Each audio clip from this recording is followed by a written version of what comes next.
IMG International Tour Tennis was released by EA Sports for the Sega Genesis in 1994. The game features a roster of 32 professional players, although most of these guys were either long in the tooth or retired at the time that the game came out. Even though these were some perennial names, there must have been a licensing issue to get the big dogs in, because there was no Andre Agassi or Pete Sampras, which was one of the bigger rivalries in sports in this era. There were also no female players, so the whole game is a great big sausage fest. You can play exhibition matches, tournaments, which are all based on actual events, or a full-scale tour which takes you through all 17 tournaments and tallies up everyone's winnings throughout. You can play singles or doubles with all of these modes, as well as the option of playing one set per match, best of 3, or best of 5. The controls are pretty good. The movement of your player at least is quite spot on, but the swinging action takes a bit of a learning curve because of the timing. It's not so much that there's a delay, it's just that the windup is slower than you're probably going to expect. So you have to get used to taking your swings at the right time, because there's not a large window. If you're a little late or early, you're going to whiff. It's not super precise, but this isn't a pick up and play right away arcade style game. EA was definitely going the simulation route with this one. Some people might get discouraged and give up, but if you stick to it for a little while, you'll get the hang of the timing, and then you've just got to worry about positioning and deciding what kind of hit you want. The C button is your power swing. B is a soft shot that's more useful if you're playing the net, otherwise you'll smack right into it. And A is a lob that you'll have to be in the backcourt for, or you'll definitely send it out of bounds. You can also control the direction of your shot with the D-pad. If you want to work on these skills, there's a practice mode with this bloke named Vic.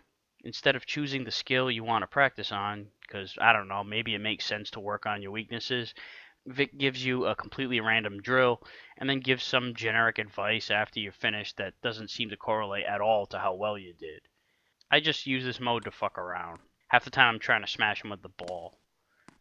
Another way you can mess with these virtual people is in between volleys when the ball boys chase after the loose balls, you can actually smack it off the ground at your opponent and send it back and forth as they chase it around like a bunch of dipshits. Then there's the argue call feature, which serves no purpose, but it's hysterical. I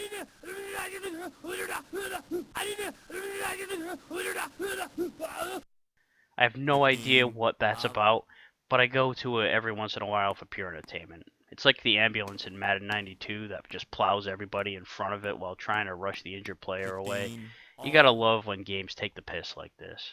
The players apparently have different attributes, but they're not displayed anywhere. Some of the players' strengths or weaknesses may or may not be featured in their little bios when choosing your player in the tournament modes, but other than that, it's just a guessing game.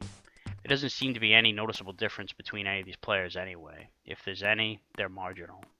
There's not much to distinguish the players physically from each other either, just their clothes and hair color mostly. Despite the fact that some of them certainly have distinct hairstyles, all the sprites have the same haircut. The game does look good though. The animation is quite fluid, and there are a lot of nice touches like the previously mentioned ball boys and the crowd's applause at the end of each game. The sound leaves a lot to be desired though. During the volley, everything's fine, but the crowd cheering is distorted as hell, and the referee sounds like a damn robot. Game, server. I think they went overboard with the whole digitization. Overall though, IMG International Tour Tennis, God, that's an awful title. They really should have shortened that to simply IMG Tennis or something. I mean, IMG International Tour Tennis. It takes forever to say. It sounds like my mouth is in quicksand. Anyway, overall, the game is not an ace, but it's certainly not a double fault either. It more or less should satisfy you if you're looking for a 16-bit tennis action, so long as you're patient enough to get used to the mechanics. And that wraps up this edition of Aqualung's Game Reviews. See you next time.